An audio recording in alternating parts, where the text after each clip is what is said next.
Hello and welcome to TomSportsJournal.com. Here we have some more exclusive content for you from the USA, as we'll be speaking to Danny Lauby live on the line as he looks forward to 2020, his performances at PDC School, and of course that Continental Cup win on the CDC in 2019. But before we do get Danny on the phone, let's just roll back some footage from the CDC Continental Cup final as Danny Lauby overcame Gary Mawson in a fantastic final. Many thanks to USA Darts and the Championship Darts Circuit for allowing us to use this fantastic footage. Here it is. Now Lauby leading off. 140. And opens with a ton of 40. Unrattled, unfazed. His sights set on the cup. Danny's looking to finish this here and now. 100. Mawson opens with a ton. Any hopes, extinguish any hopes that Gary has of this potential comeback. He's going to want to try and finish this up. But like we said, he starts with a great opener and then follows it up with a lackluster 46. That is sugarcoating it. That was lackluster after a ton 40 indeed. Mawson running out of steam.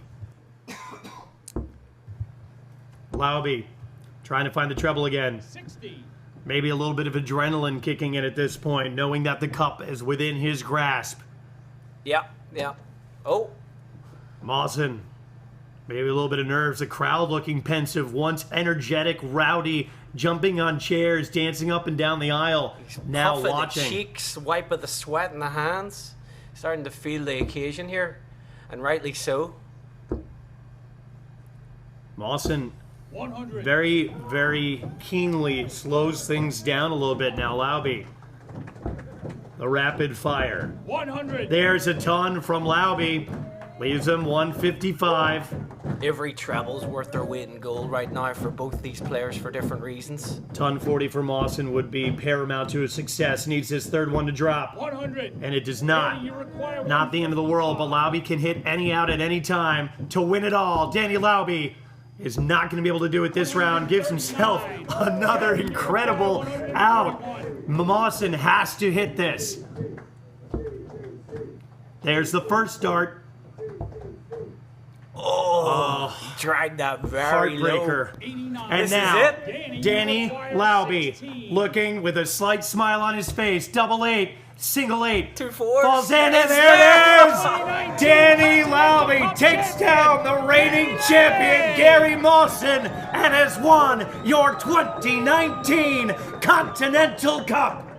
Wowee, what a display. Semi-final and final. And he was playing the man of the moment with the highest average of the tournament. And did he do a job on Mr. Gary Mawson? You look stunned over there, Colin. I'm in awe. I am in absolute awe after what Mawson did last year and how he fought and scratched his claw and clawed his way through. And now Lauby has finally gotten over the hump. He makes it to his first Continental Cup and he is batting 1,000. He takes home the hardware, he takes home the check, and oh, by the way, he will be on stage next year in Vegas for a PDC event. Congratulations, Danny Lauby. An unbelievable display.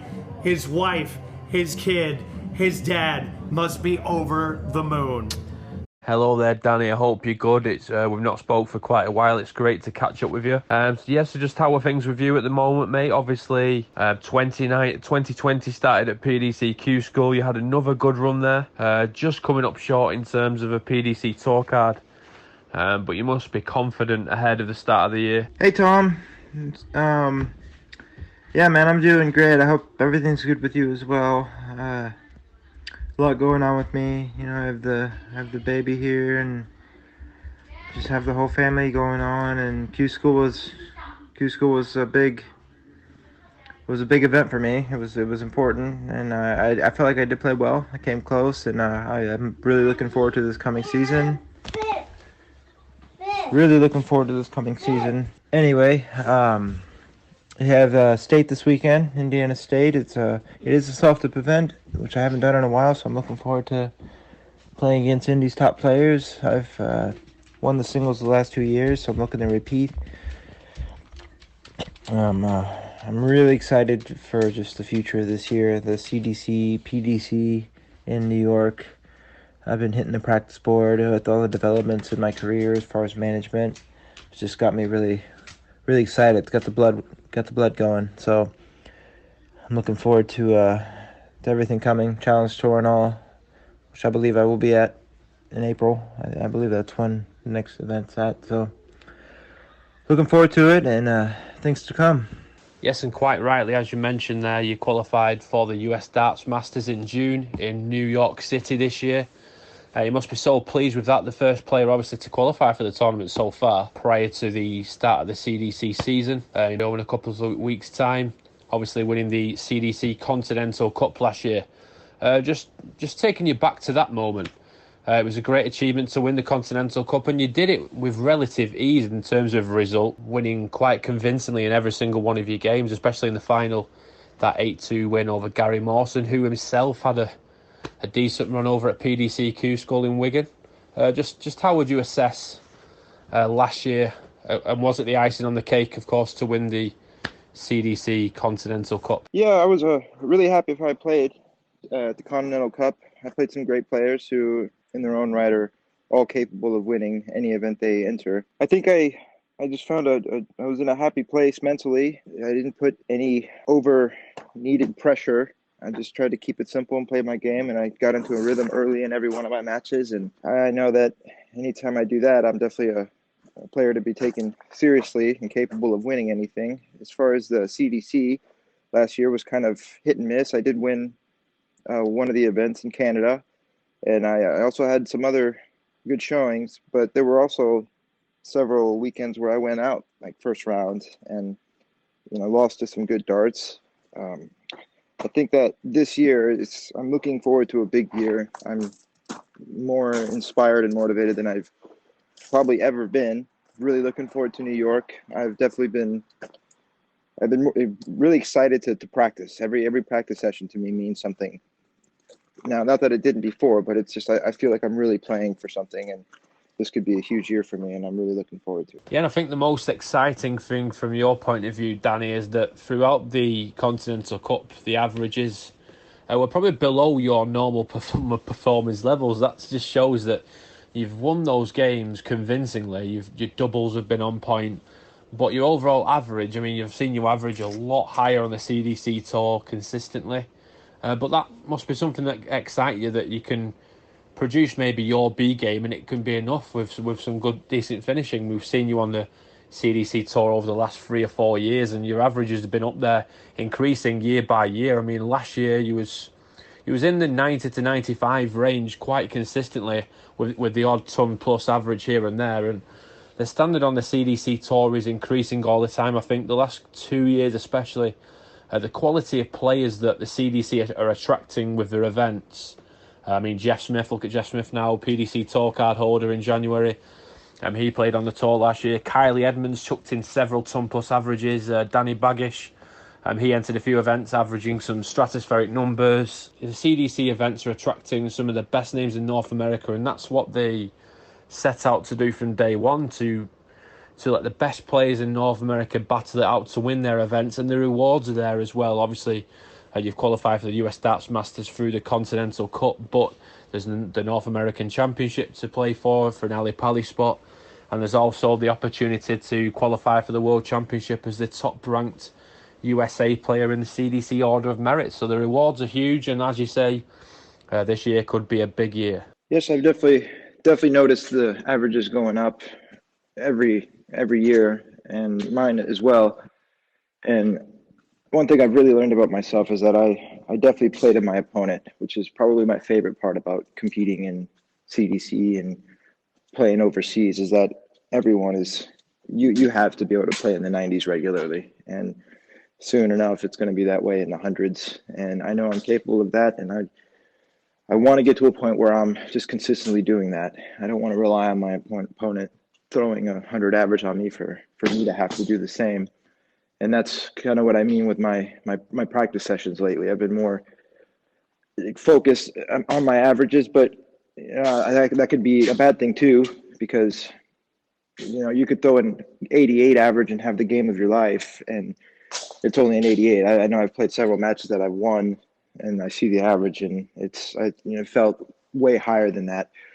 But the numbers don't lie, and I think we're all bringing ourselves up in the CDC, and that's why they continue to rise. And I want to make sure to be at the front of that pack, and that's just, I think, what needs to be done to be successful overseas. So I'm really excited with this new management and support to be able to be over there more. And I think that's what my game really needs right now. I just need to be in that field, and I'm really happy for Jeff Smith breaking through and getting over there. I definitely see myself doing the same, and I'm just really excited to hit the next level in my game too. A quick word about your new management, Danny. Obviously, you've teamed up with Beth Lexus Promotions. Now you're excited about what the year could bring and what it could do to your career, because of course you've been on the cusp of something big over the last couple of years. As you say, you've produced some really good averages, won several tournaments. Did it take a couple of years on the CDC Tour to get used to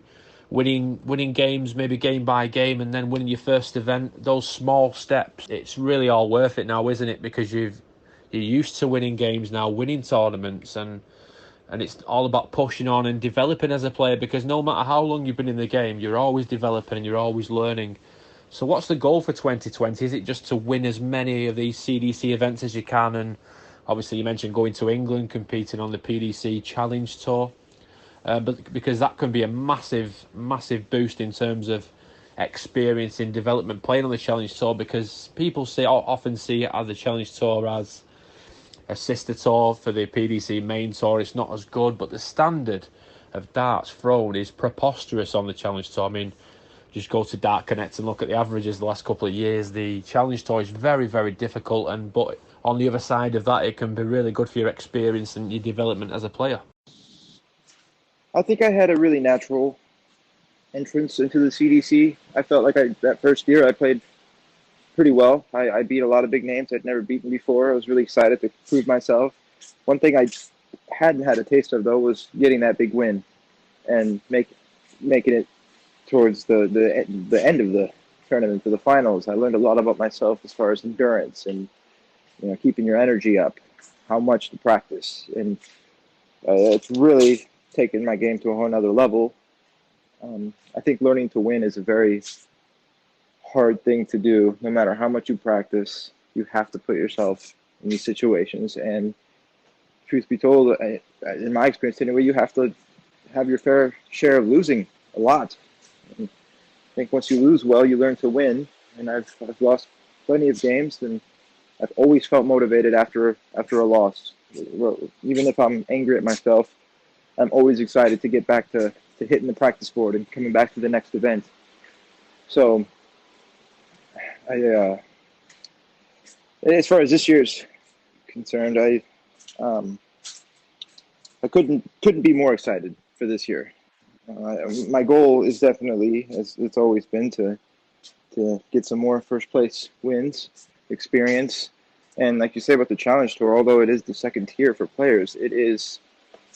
I mean, like you said, the averages are insane. It's just as good as the Premier League, the tour card holding league. So,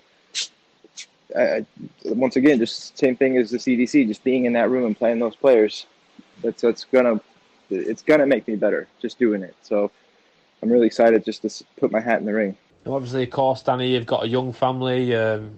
You're a dad for the first time.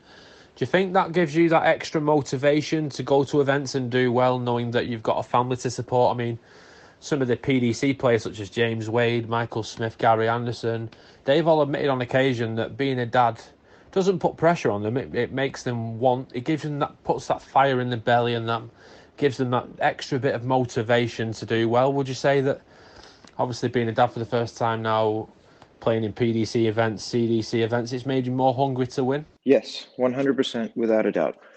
Now, I've always been a fiery player. I've always felt like I had something to prove, and I've always had a clear vision of where I want to be, things I want to accomplish. And I've dreamt about this. I truly believe if you really have a dream and you do the work it'll become real. It's only a matter of time. But now, having a son, having a child that I'm responsible for, just amplifies that much more, because now it's not just for me. It's for my family. It's everything. It's for them now. So it's that much more real to me. And this dream that I've had for years and years and years, I truly believe it's going to happen now. And it, once again, just adds to the fire. And although being at home, practicing is it's a lot more difficult now. For one, I just want to spend time with my family because I work so much.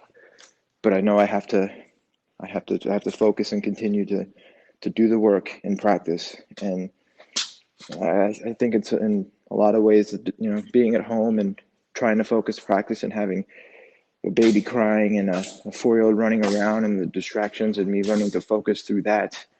I don't see how that's not going to harden me up and make me a stronger player. So yeah, having a kid has definitely amplified my desire and motivation a lot. I try not to put too much pressure on myself, though. I don't want to think, oh, if I don't do well, I can't feed my kid or something. That kind of pressure is no good. But I think it's a fact that the brain can only occupy either a positive or negative feelings, not both at the same time. So I try to keep it on the positive side as much as possible. Let's just touch on the PDC Qualifying School for a brief moment or two, Danny. Obviously, last year you came so close, agonisingly close, to securing a 2-year PDC Tour card outright with a fantastic run. And obviously this year you came also very, very close. Yourself and Gary Mawson actually came very, very close, racking up a decent number of points on the order of merit. So just how would you assess the last 2 years at PDCQ School? You've seen the standard of players that do attend PDC Qualifying School. The averages vary. Obviously, the skill of your opponent varies on a daily basis. You might run into a player who's averaging well in 100 in the very first game, and you might face an opponent who's averaging in the 60s and 70s. So the standard of opponent does vary game by game. But just how would you assess the last 2 years? I would say the feeling that comes to mind is very bittersweet. I am happy with myself. I've proven to myself now that I can do it without a doubt. I come that close, I might as well win another game or two and just win the damn thing. But it's also frustrating because it's, to come so close and do so well one day and then not keep it going and have another decent showing any of the other 3 days is frustrating. But you could run into just a great player. Every one of those players is hungry for it and is a great player. But I think the best thing I take from it is that it's really exposed a weakness in my game, and every person that came close, and that's consistency. You have to be able to just average and play the same way no matter who you play every day, and practice and going to just putting your hat in the ring, I think, is how you get there. If I can I just need to be consistent. I'm consistently throwing the same game regardless who I play all the time, and it's there. I have it. So, and that's easier said than done, of course. So that's my focus, I would say, when I practice and just any time I play is consistency. I should be throwing my same game, same averages every time. So that's probably the best thing I can take away from that. It's really frustrating every time I think of it. I smile and then I'm just like, come on, how did I miss that? But anyway, well, next year's another year. So is this year. So looking forward to it. And finally, Danny, with the CDC Tour kicking off in just a few weeks' time, have you learned much from the older players on the tour? Obviously, your dad still competes on the CDC Tour. I don't know if he's going to be doing it this year or not. But the older guys, the likes of Gary Mawson, Darren Young, obviously he spent a lot of time with Gary at Q School over the last couple of years. He's got some friends over here in the UK. He actually used to live in the same town that I live here, Gary Mawson, for a number of years. So have you learned much from the older generation of the game on the CDC circuit? And obviously they've got years of experience played at Darren Young played at the very top.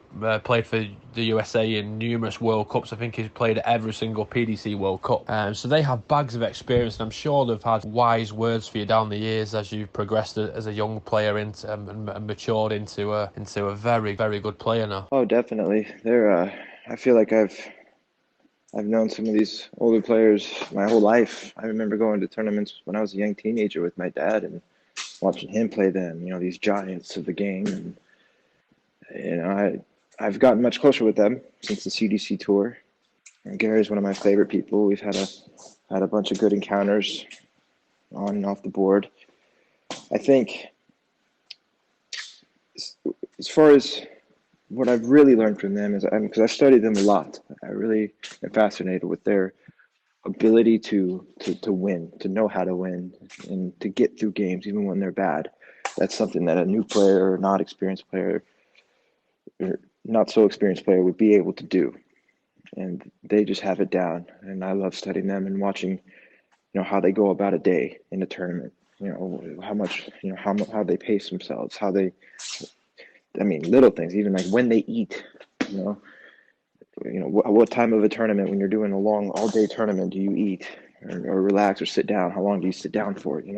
All these things, they all share similar qualities, and that's why they do so well, and they're at the top of the game. So I have much love and respect for all of them. That being said, I love getting the opportunity to play them because I want to beat all of them. But no, my dad will be playing this year. He's going to be in Toronto the first weekend. We're driving up together. I'm hoping to keep him sharp now because he's all I have as far as practice partners in my town. No one plays steel tip here, at least at that level. So it's just me on my own, versus Dart Connect, and him. So I hope he continues to play and stays on his game, and I hope all the older, more experienced players do, because they're all amazing people. I love seeing them. I love interacting with them, and I really love playing them. Don't like losing to them, but I love playing them.